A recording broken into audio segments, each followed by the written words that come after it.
Phone ಮಾಡ್ತಾರೆ ಮನ್ವಂತರಗಳಿಗೆ ಕುಟುಂಬಾದೇಶಮೂರ್ತಿವೆ ಭರತवर्षे भरतखण्डे दण्डकारण्यां गोदावर्याः दक्षिणे तीरे शालिवांशिके बौद्धावसरे रामक्षेत्रे अस्मिन् वर्षे पञ्चम्यां ध्यायिन्दुवासरः हिन्दुवासरेक्तायां शुभनक्षत्र शुभयोग शुभकर्ण एवं गुणविशेषणसक्तायां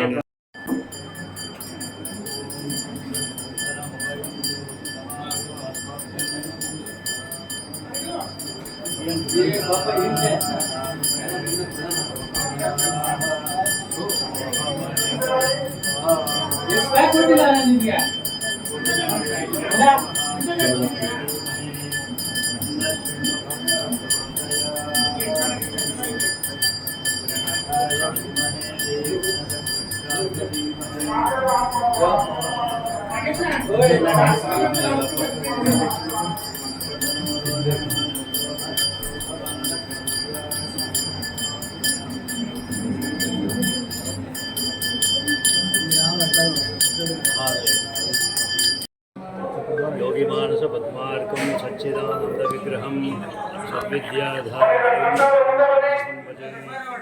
तेजसं वन्दे मयूरासनमग्निसंभवं सेनान्यमाध्यं मम भीष्टसिद्धये। ಇದು ಪುರಾಣ ಐತಿಹಾಸಿಕ ಇರ್ತಕ್ಕಂಥ ಪ್ರಸಿದ್ಧವಾಗಿರ್ತಕ್ಕಂಥ ಶ್ರೀ ಕ್ಷೇತ್ರ ಘಾಟಿ ಸುಬ್ರಹ್ಮಣ್ಯ. ಘಟಿಕಾಸುರನ ವಧೆಯಾಗಿರ್ತಕ್ಕಂಥ ಕ್ಷೇತ್ರ, ಹಾಗಾಗಿ ಘಾಟಿ ಸುಬ್ರಹ್ಮಣ್ಯ ಅಂತ ಇದಕ್ಕೆ ಮೂಲ ನಾಮಾಂಕಿತ ಬಂದಿದೆ. ಭಾಳ ವಿಶೇಷವಾಗಿ ಪ್ರತಿ ವರ್ಷದಂತೆ ಈ ವರ್ಷ ಕೂಡ ಈ ನಾಗರ ಪಂಚಮಿಯ ನಾಡಿನಾದ್ಯಂತ ವಿಶೇಷವಾಗಿ ಆಚರಣೆ ಮಾಡೋದು ಎಲ್ಲರಿಗೂ ಸಾಮಾನ್ಯ ತಿಳಿದಿರುತ್ತೆ.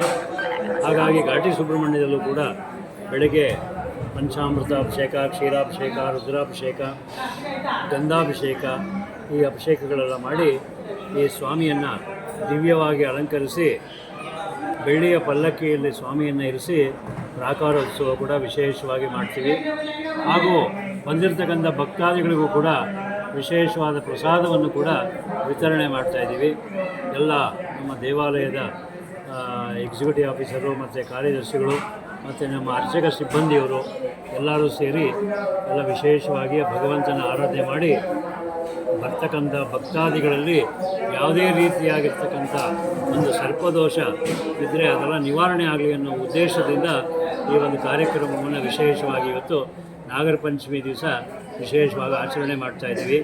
ಇವತ್ತು ಭಗವಂತ ಭಾಳ ತೃಪ್ತಿಕರವಾಗಿ ಆ ಸೇವೆಯನ್ನು ಸ್ವೀಕರಿಸಿ ಎಲ್ಲರಿಗೂ ಅನುಗ್ರಹ ಮಾಡಲಿ ಅಂತ ಹೇಳಿ ಭಾಳ ವಿಶೇಷವಾಗಿ ಪ್ರಾರ್ಥನೆ ಮಾಡ್ತಾಯಿದ್ದೀವಿ. ಹರ ನಮಃ ಪತಯೇ, ಹರ ಹರ ಮಹಾದೇವ.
ಮತ್ತು ಅವಾಗಿಂದ ಇವಾಗ ಅಂದರೆ ಕಂಪೇರ್ ಮಾಡಿದ್ರೆ ತುಂಬ ಚೆನ್ನಾಗಿ ಅಭಿವೃದ್ಧಿ ಮಾಡಿದ್ದಾರೆ.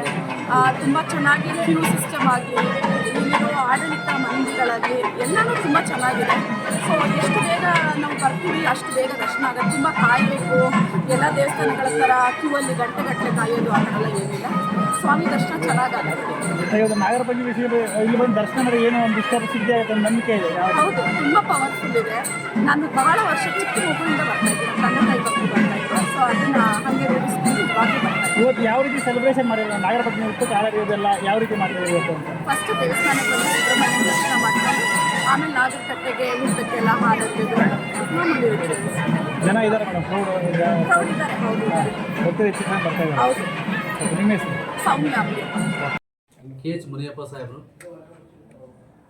ಜಿಲ್ಲಾ ಉಸ್ತುವಾರಿ ಸಚಿವರು ಹಾಗೂ ಸಮಾಜ ಕಲ್ಯಾಣ ಸಚಿವರು ಕರ್ನಾಟಕ ಸರ್ಕಾರ ಇವರ ಮಾರ್ಗದರ್ಶನದಲ್ಲಿ ಮತ್ತು ಪ್ರಾಧಿಕಾರದ ಉಪಸಮಿತಿಯ ನಿರ್ದೇಶನದ ಮೇರೆಗೆ ನಾವು ನಾಗಪಂಚಮಿಯ ನಿಮಿತ್ತ ಶ್ರೀ ಕ್ಷೇತ್ರ ಘಾಟಿ ಸುಬ್ರಹ್ಮಣ್ಯ ಸ್ವಾಮಿ ದೇವಸ್ಥಾನದಲ್ಲಿ ಭಕ್ತಾದಿಗಳು ಅತಿ ಹೆಚ್ಚು ಸಂಖ್ಯೆಯಲ್ಲಿ ಬಂದು ಸಂಪ್ರದಾಯ ತನಿ ಎರೆದು ಉಪವಾಸದ ಮುಖಾಂತರವಾಗಿ ತನಿ ಎರೆದು ಅವರ ಭಕ್ತಿಯನ್ನು ಸಮರ್ಪಣೆ ಮಾಡ್ತಕ್ಕಂಥ ಒಂದು ಸಂದರ್ಭದಲ್ಲಿ ಮೂಲಭೂತ ಸೌಕರ್ಯಗಳಾಗಿರ್ತಕ್ಕಂಥ ಒಂದು ಕ್ಯೂ ಲೈನ್ ವ್ಯವಸ್ಥೆ, ನೀರಿನ ವ್ಯವಸ್ಥೆ, ಅನ್ನದಾಸೋಹ, ಹೂವಿನ ಅಲಂಕಾರ, ಪೂಜಾ ವ್ಯವಸ್ಥೆಗಳನ್ನು ನಾವು ಅಚ್ಚುಕಟ್ಟಾಗಿ ನಾವು ಮಾಡ್ಕೊಂಡಿದ್ದೀವಿ.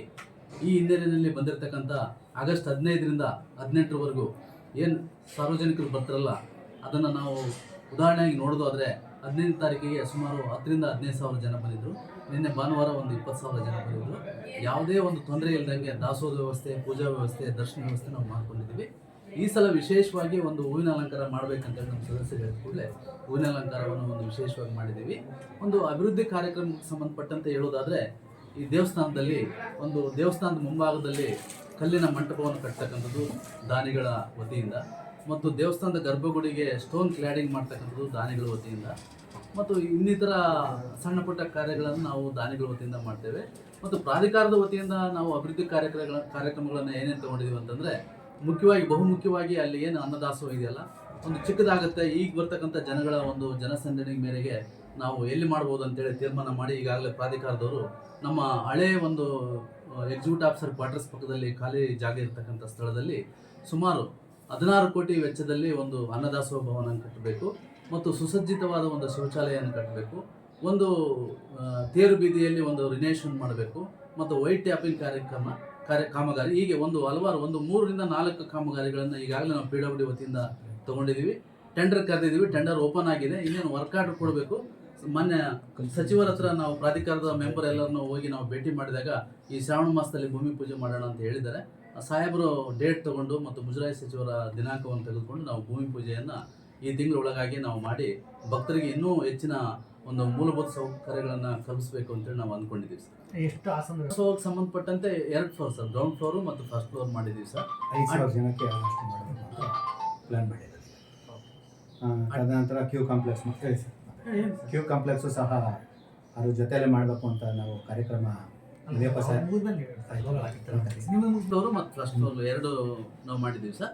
ನಾವು ಏನಾಗುತ್ತೆ ಅಂತಂದರೆ ರಶ್ ಬರ್ತಕ್ಕಂಥ ಸಂದರ್ಭದಲ್ಲಿ ಕುತ್ಕೊಂಡು ಊಟ ಮಾಡ್ಬೋದು, ಬಫೆ ಸಿಸ್ಟಮಲ್ಲಿ ಬಫೆ ಸಿಸ್ಟಮ್ ಮಾಡ್ಬೋದು ಅಂತೇಳಿ ಎಮರ್ಜೆನ್ಸಿ ಇರುತ್ತೆ. ಕೆಲವು ಬೇರೆ ಈ ಶ್ರಾವಣ ಮಾಸದಲ್ಲಿ ಒಂದು ಕ್ಷೇತ್ರದ ದರ್ಶನದಲ್ಲಿ ಮತ್ತು ಹಲವಾರು ಕ್ಷೇತ್ರದ ದರ್ಶನ ಮಾಡಬೇಕು, ನಾವು ಬೇಗ ಹೋಗ್ಬೇಕಂತ ಅಂದ್ಕೊಂಡಂಥ ಭಕ್ತಗಳಿಗೆ ಬಫೆ ಸಿಸ್ಟಮ್ ಮಾಡ್ತೀವಿ. ಮತ್ತು ಬಫೆಯಲ್ಲಿ ತೊಂದರೆ ಆಗೋಂಥವ್ರಿಗೆ ಕುತ್ಕೊಂಡು ಊಟ ಮಾಡ್ತಕ್ಕಂಥದ್ದು ವ್ಯವಸ್ಥೆ ಮಾಡ್ಬೇಕಂತ ಗ್ರೌಂಡ್ ಫ್ಲೋರಲ್ಲಿ ಮತ್ತು ಫಸ್ಟ್ ಫ್ಲೋರಲ್ಲಿ ಅಟ್ ಎ ಟೈಮ್ ಸುಮಾರು ಮೇಲೆ ಕೆಳಗೆ ಸೇರಿ ಒಂದು 5,000 ಜನ ಊಟ ಮಾಡ್ತಕ್ಕಂಥ ವ್ಯವಸ್ಥೆಯನ್ನು ನಾವು ಮಾಡಿದ್ವಿ ಸರ್. ಮತ್ತು ಈ ಒಂದು ದಾಸೋಹದ ವ್ಯವಸ್ಥೆಯಲ್ಲಿ ಕೂಡ ಕ್ಯೂ ಲೈನ್ ಮುಖಾಂತರವಾಗಿ ಹೋಗ್ಲಿಕ್ಕೆ ಏನು ತೊಂದರೆ ಆಗದಂಗೆ ಭಕ್ತರು ಅಲ್ಲಿ ನುಗ್ಗಲು ಆಗಬಾರ್ದು ಅಂತೇಳಿ ಅಲ್ಲಿ ಚಿಕ್ಕದಾಗಿ ಒಂದು ಕ್ಯೂ ಲೈನ್ ಕೂಡ ವ್ಯವಸ್ಥೆ ಮಾಡಿದ್ವಿ ಸರ್. ಈ ಥರ ವ್ಯವಸ್ಥೆ ಎಷ್ಟು ದಿನ ಸರ್ 6 ಮಂತ್ಸ್ ಒಳಗಾಗಿ ಮಾಡಬೇಕು ಅಂತೇಳಿ ಟೆಂಡರ್ ಆದೇಶ ಆದ ಕೂಡಲೇ ಒಂದು 6 ತಿಂಗಳೊಳಗಾಗಿ ನಾವು ಮುಗಿಸ್ತೀವಿ ಸರ್. ನಾವು ಕೂಡ ಒತ್ತಡ ಮಾಡ್ತೀವಿ, ನಾವು ಬೇಗ ಆಗಬೇಕು. ನಮಗೆ ಅಲ್ಲಿ ಟೆಂಪ್ರರಿ ಇದೆ ಸರ್, ಸುಮಾರು 25 ವರ್ಷದ ಹಿಂದೆ ಕಟ್ಟಿರ್ತಕ್ಕಂಥ ಬಿಲ್ಡಿಂಗು ವ್ಯವಸ್ಥಿತವಾಗಿ ಈಗ ತಾವು ನೋಡಿರ್ಬೋದು. ನಾವು ಇದು ಆಗಲ್ಲ ಅಂತೇಳಿ ಹೊರಗೆ ನಾವು ಜಿಂಕ್ ಸೀಟ್ ಹಾಕಿ ನಾವು ಜರ್ನಲ್ ಸೀಟೆಲ್ಲ ಹಾಕಿ ವ್ಯವಸ್ಥೆ ಮಾಡಿದ್ದೀವಿ. ಅದೆಲ್ಲ ಆಗಬಾರ್ದು, ಮಳೆ ಬಂದರೆ ತೊಂದರೆ ಆಗುತ್ತೆ ಅಂತೇಳಿ ಅದನ್ನು ಬೇಗ ತೊಗೊಂಡಿದ್ದಾರೆ ಜಿಲ್ಲಾ ಉಸ್ತುವಾರಿ ಸಚಿವರು. ಅದು ಸುಮಾರು ಒಂದು 6 ತಿಂಗಳೊಳಗಾಗಿ ಮುಗಿಸ್ಬೇಕಂತೇಳಿ ಪ್ಲಾನ್ ಮಾಡ್ಕೊಂಡಿದ್ದೀವಿ ಸರ್. ಬೇಗ ಮುಗಿಸ್ಲಿಕ್ಕೆ ನಾವು PWDನ ಮನವಿ ಮಾಡ್ತೀವಿ. ಅಂಗಡಿಗೆ ತಿರುವು ಸರ್, ತೇರಿನ ಬೀದಿ ಅಂಗಡಿ ತೆರವು ಮಾಡೋದು ಅಂತ ಹಿಂದೆ ಸರ್ ಅದು 2 ವಿಷಯ ಇದೆ ಇಲ್ಲಿ. ಮಾನ್ಯ ನ್ಯಾಯಾಲಯದಲ್ಲಿ ವಿಷಯ ಇದೆ, ನಾವು ಮಾತಾಡೋದಷ್ಟು ಸರಿಯಾಗಲ್ಲ, ಒಟ್ಟೆ ರೀತಿಯಲ್ಲಿ ಮಾಡಲಿಕ್ಕೆ ಮಾನ್ಯ ನ್ಯಾಯಾಲಯನ ನಾವು ಮನೆ ಕರೆಸಿದ್ದೆ ಸರ್. ಬಂದ ಕೂಡಲೇ ನಾನು ಬಂದು ಸುಮಾರು 4ನೇ ತಾರೀಕು ಜಾಯ್ನ್ ಆದೆ, ಒಂದು 10 ದಿನ ಆಯಿತು. ಬಂದ ಕೂಡಲೇ 4 ದಿನದಲ್ಲಿ ಎಲ್ಲ ಅಬ್ಸರ್ವ್ ಮಾಡಿ ಅವ್ರನ್ನ ಯಾರು ದಾನಿಗಳಿದೆ ಅವ್ರನ್ನ ಕರೆಸಿದೆ. ನಮ್ಮದು 19ನೇ ತಾರೀಕಿಗೆ ಈ ಒಂದು ನಾಗಚೌತಿ ಕಾರ್ಯಕ್ರಮ ಮುಗೀತದೆ ಸರ್. ಜನಸಂದಣಿ ಕಡಿಮೆ ಆಗುತ್ತೆ. 19ರ ನಂತರ ನೀವು ಕೆಲಸ ಪ್ರಾರಂಭ ಮಾಡಿ 1 ತಿಂಗಳೊಳಗಾಗಿ ಮುಗಿಸ್ಕೊಡ್ಬೋದು ನಮಗೆ ಹಾಗೆ ಅಂತ ಹೇಳಿದ್ವಿ ಸರ್. ಆಯಿತು ಅಂತ ಹೇಳಿದ್ದಾರೆ ಸರ್. ಮುಂದಿನ ಜಾತ್ರೆ ಎಲ್ಲ ಕಂಪ್ಲೀಟ್ ಆಗಿದೆ. ಕಂಪ್ಲೀಟ್ ಮಾಡ್ತೀವಿ ಸರ್. ಈಗ ಒಳಗೇನು ನಡೀತಲ್ಲ, ಈಗ at present on going work ಇದೆಯಲ್ಲ ಸರ್, ಜಾತ್ರೆ ಒಳಗೆ ಎಲ್ಲ ಕಂಪ್ಲೀಟ್ ಮಾಡ್ತೀವಿ. ಪಾದಗಳಿಗೆ ನಮಸ್ಕಾರ ಮಾಡಿ, ಏನಿವತ್ತು ತಾವು ಮಾಧ್ಯಮದವರು 2 ಮಾತಾಡಬೇಕು ಅಂತ ಕೇಳ್ತಾ ಇದ್ದೀರಾ. ಸಾಹೇಬರೆಲ್ಲ ಈಗಾಗಲೇ ಏನು ನಾವು ಕಾರ್ಯಕ್ರಮ ಕೈಗೊಂಡಿದ್ದೀವಿ ಅದನ್ನೆಲ್ಲ ವಿವರವಾಗಿ ಹೇಳಿದ್ದಾರೆ. ನೀವು ಅನ್ನದಾಸೋಹ ಕೇಳಿದ್ರಿ. ಇದಾಗಲೇ ಮುನಿಯಪ್ಪ ಸಾಹೇಬರು ಭಾಳ ಇಂಟ್ರೆಸ್ಟ್ ಕೊಟ್ಟು, ಮೋಸ್ಟ್ಲಿ ಮುನಿಯಪ್ಪ ಸಾಹೇಬರು ಒಬ್ಬರು ಇಲ್ಲ ಅಂದಿದ್ದರೆ ಉಸ್ತುವಾರಿ ಸಚಿವರಾಗಿ ಬಂದು ದೇವನಹಳ್ಳಿಲಿ ಸಚಿವರಾಗಿ ಬರದೇ ಹೋಗಿದ್ದಿದ್ರೆ ಘಾಟಿ ಇಷ್ಟೊಂದು ಇಂಪ್ರೂವ್ಮೆಂಟ್ ಆಗೋಕ್ಕೆ ಸಾಧ್ಯ ಆಗ್ತಾ ಇರಲಿಲ್ಲ. ಅವರು ತುಂಬ ಭಾಳ ದೈವ ಭಕ್ತರು, ಜೊತೆಗೆ ಭಾಳ ಈ ಕಡೆ ಕಾಳಜಿ ಕೊಟ್ಟು ದೇವಸ್ಥಾನದ ಬಗ್ಗೆ ಆಗಲೇಬೇಕು. ಏನು ನಮ್ಮ 5 ಜನನ ಸದಸ್ಯರನ್ನು ಮಾಡಿದ್ರು, ರಂಗಪ್ಪನವ್ರು ಇರ್ಬೋದು, ನಾವಿರ್ಬೋದು, ಹೇಮಲತಾ ರಮೇಶ್ ಅವ್ರು ಇರ್ಬೋದು, ಮಹೇಶ್ ಇರ್ಬೋದು, ಲಕ್ಷ್ಮಣ ನಾಯ್ಕ ಇರ್ಬೋದು, 5 ಜನನೂ ವಾರ ಅಟ್ಲೀಸ್ಟ್ 15 ದಿವಸಕ್ಕನ ಒಂದು ಸಲ ನಾವು ಅವ್ರಿಗೆ ಹೋಗಿ ಇದು ಇಲ್ಲಿ ಏನು ಇನ್ಫಾರ್ಮೇಷನ್ ಏನು ನಡೀತಾ ಇದೆ ಅನ್ನೋದು ಕೊಡಲಿಲ್ಲ ಅಂದರೆ ಭಾಳ ಗಲಾಟೆ ಮಾಡೋಕ್ಕೆ ಶುರು ಮಾಡ್ತಾರೆ. ಹಾಗಾಗಿ ಅವರು ಭಾಳ ಒತ್ತು ಕೊಟ್ಟು ಮಾಡ್ತಾಯಿರೋ ಈ ಕಾಳಜಿಯಿಂದ ಇವೆಲ್ಲ ಭಾಳ ಇಂಪ್ರೂವ್ಮೆಂಟ್ ಆಗ್ತಾಯಿದೆ. ಈಗೇನೀಗ ಸಾಹೇಬ್ರು ಹೇಳ್ದಂಗೆ ಇದು ಅನ್ನದಾಸೋಹ ಮುಗಿತಾ ಇದ್ದಾಗೆ 5,000 ಜನಕ್ಕೆ ಮಾಡಬೇಕು ಅಂತ ಪ್ಲ್ಯಾನು. ಬಟ್ ಅದು ನೋಡಬೇಕು ಜಾಗ ಎಷ್ಟಾಗಲ ಸಿಗುತ್ತೆ ಏನು ಅಂತಲ್ಲ. ಈಗಾಗಲೇ PWDಗೆ ನಮ್ಮ ಪ್ರಾಧಿಕಾರದ ಹಣ ದೇವಸ್ಥಾನ ಇದ್ದ ದುಡ್ಡನ್ನೆಲ್ಲ ಅವ್ರಿಗಾಗಲೇ ಕೊಟ್ಟಾಗಿದೆ. ಕೆಲಸ ಬೇಗ ಆಗುತ್ತೆ, ಯಾಕೆಂದರೆ ಇದು ಸರ್ಕಾರದಿಂದ ಬರೋಂಥ ದುಡ್ಡು ಏನಲ್ಲ. ಈಗ ಟೆಂಡರ್ ಕಾಲ್ ಮಾಡಿದ್ದಾರೆ, ಇನ್ನೇನು ಶಂಕುಸ್ಥಾಪನೆ ಶುರು ಮಾಡ್ತೀವಿ. ಟೆಂಡರ್ ಕಾಲ್ ಆಗ್ತಿದ್ದಾಗೇ ಕೆಲಸ ಹಿಡಿತಾರೆ.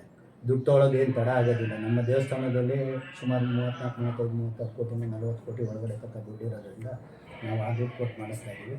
ಈಗಾಗಲೇ ಈ ರೋಡಿಂದ ಯಾಗಲಿ ಕಂಟನಕುಂಟೆಯಿಂದ ಹಿಡಿದು ಮಾಕ್ಳಿ ತನಕನೂ ಡಬಲ್ ರೋಡ್ ಆಗಬೇಕು ಅಂತೇಳಿ ಒಂದು ಪ್ರಪೋಸಲ್ ಕೊಟ್ಟಿದ್ವಿ. ಅದು ಚಿಕ್ಕಬಳ್ಳಾಪುರದ ಸಂಸದರು ಸುಧಾಕರ್ ಅವರು ಕೇಂದ್ರದಲ್ಲಿ ಮಾತಾಡಿ ಏನೋ 175 ಕೋಟಿ ಬಿಡುಗಡೆ ಮಾಡ್ತೀವಿ ಅನ್ನೋದೊಂದು ಈಗಾಗಲೇ 3-4 ತಿಂಗಳ ಹಿಂದ್ಗಡೆನೇ ಒಂದು ಮೆಸೇಜ್ ಕೊಟ್ಟು, ಅದು ಇನ್ನೂ ಯಾವ ಪ್ರೊಸೆಸಿಂಗಲ್ಲಿದೆ ಅಂತ ಸಾಹೇಬ್ರನ್ನ ಮೀಟ್ ಮಾಡಿ ನಾವು ಅದನ್ನು ಈಗ ಆ ಕೆಲಸ ಮುಂದುವರ್ಸೋದಕ್ಕೂ ಇನ್ನೂ ಪ್ರಯತ್ನ ಮಾಡ್ತೀವಿ. ಇಷ್ಟು ಕೆಲಸ ಈ ಒಳಗಡೆ ಕೆಲಸನೂ ಅಷ್ಟೇ, ಇನ್ನೊಂದು 3 ತಿಂಗಳೊಳಗಡೆ ಅಂತೂ ಎಲ್ಲ ಕೆಲಸ ಮುಗಿಯುತ್ತೆ. ತುಂಬ ಜನ ಅದಕ್ಕೇನು ನಮ್ಮ ದೇವಸ್ಥಾನದ ವತಿಯಿಂದ ಯಾವ ಕಾಸು ಏನು ತೆಗೆದಿಲ್ಲ. ಈ ಒಳಗಡೆ ಕೆಲಸ ನಡೀತಾ ಇರೋದಕ್ಕೆ ಅದಕ್ಕೆಲ್ಲ ದಾನಿಗಳೇ ಬಂದು ಕೊಡ್ತಾ ಇದ್ದಾರೆ. ಅರ್ಚಕರುಗಳು, ಮುಖ್ಯ ಅರ್ಚಕರುಗಳು ಯಾರ್ಯಾರು ದಾನಿಗಳು ಕೊಡ್ತೀವಿ ಅಂತ ಹೇಳ್ತಾ ಇದ್ರು ಅವ್ರನ್ನೆಲ್ಲ ಕರ್ಕೊಂಬಂದು ಪಾಪ ಅವ್ರುಗಳು ಭಾಳ ಶ್ರಮ ಬಿದ್ದಿದ್ದಾರೆ. ಅವ್ರುಗಳಿಂದ ಬೇಕಷ್ಟು ಕೆಲಸ ಆಗಿದೆ. ಎಲ್ಲರೂ ಸೇರಿ ಕೈ ಒಗ್ಗೂಡಿಸಿ ಕೆಲಸ ಮಾಡ್ತಾಯಿದ್ದಾರೆ. ಹಾಗಾಗಿ ದೇವಸ್ಥಾನ ಮುಂದಿನ ದಿನಗಳಲ್ಲಿ ತುಂಬ ಜನಸಂಖ್ಯೆಯಿಂದ ಮುಂದುವರಿಯುತ್ತೆ ಅಂತೇಳಿ ನಾನು ಮಾತಾಡೋಕ್ಕೆ ನೀವು ಹೇಳಿದ್ದಕ್ಕೆ ಮಾತಾಡ್ತೀವಿ.